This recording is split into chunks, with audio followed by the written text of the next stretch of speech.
Welcome. My name is Nato Thompson. I'm Chief Curator, Creative Time. Hey, thanks for being here. This is going to be a great day. Right on. Congratulations to you. So funny. I kind of want to put reverb on this and throw buckets of water at you or something.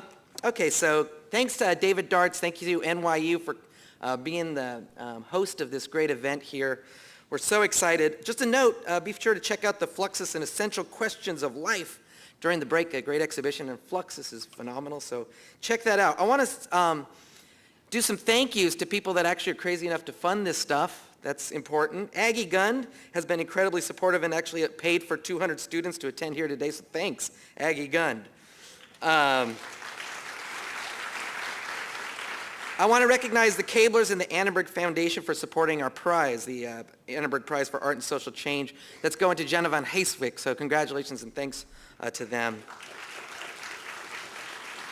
Also, the Asian Cultural Council, Nathan Cummings Foundation, the Consul General of the Netherlands, Deutsche House at NYU, the Panteria Foundation, Laura Tisch Illumination Fund, and the Trust for Mutual Understanding. And thanks to Michelle Coffey and everyone at Lambert for their tireless support of Creative Time and this summit. Thanks to all of you who believe that social change and art aren't like some sort of thing that should maybe get together, but in fact are essentially linked. Thanks so much. I also want to thank Flores Bella and Livestream. We're actually streaming this live, so also hello to all you. This is so 2011 right now.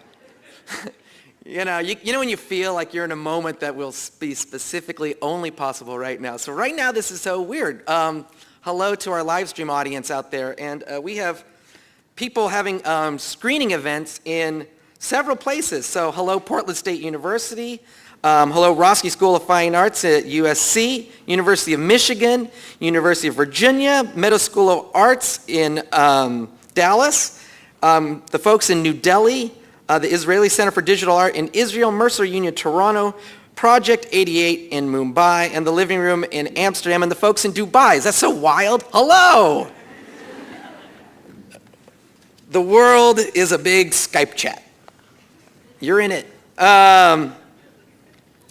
Something I should also say, so this year's unique. This is our third iteration of the Creative Time Summit, and already it feels like something that's been around for quite some time. This time we actually have an exhibition, Living as Form, that I encourage everyone to go check out. There's 100 artists of socially engaged work on display, as well as 10 commissions. It's a social space, a hangout space. Please tell your friends and everyone to go over there. It's an opportunity for some groupthink around the possibilities of using cultural production to make the world a better place. I know that sounds kind of hippie, but yeah, social change is kind of hippie, you know. So it's meant to be in a way to be critical and thinking through this. And just on that note, I actually this morning walked by Wall Street. Has anyone been down there recently?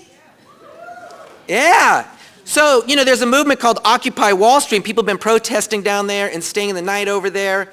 And I know sometimes people say euphemistically, hey, it looks like a police state around here. Okay, it kind of is down there right now. There are barricades surrounding the stock exchange in massive ways. You would think the protest was like 20,000 people. And maybe that's awesome. Let's hope it is at some point. Because I think it's interesting, there is a kind of movement to call to power. And another thing to think about is simultaneously, poetically enough, the United Nations is meeting. And I was talking to Carlton Turner from Alternate Roots, and he was saying, I think it's so humid here because of all the hot air at the United Nations.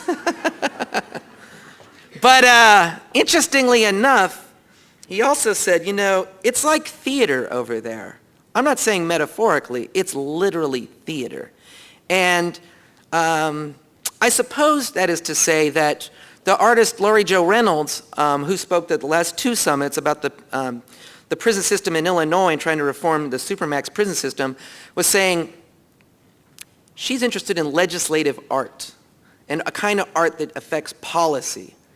And when you think about it, art already is in policy. Any legislation house, if you look at like the debates in the White House, in Congress, it is theater. It's a theater of bad acting.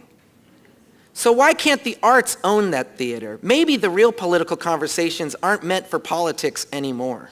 Maybe people have the ability to speak truth to power and be honest in this room. And we've got people who are not politicians who can say what they think, and that's why the work they do is somewhat more dangerous, more interesting, and speaks more earnestly to the kind of conditions that all of us are facing in a deep economic recession where people want a more just planet. So this is the task. It's a collective effort. It's not an individual effort. And I'm so excited that we're all here to think through it. Please come by after this. We're going to have a reception at the show so you can see the show. And I'm going to introduce our schedule. So you know how it works here, right? We have these musicians that cut people off. It's kind of like the Academy Awards of political art.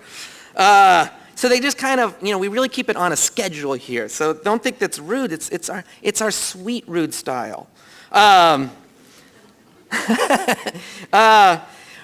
After me, we'll have My Barbarian. Then Laura Flanders will be presenting. Then Ted Purvis, Ultra Red, Volkenklauser, Common Room, Decolonizing Architecture, NSK, and then the folks that are on the run and doing phenomenal work, Voina, will all be presenting. So please join me in welcoming our first presentation/performance, My Barbarian.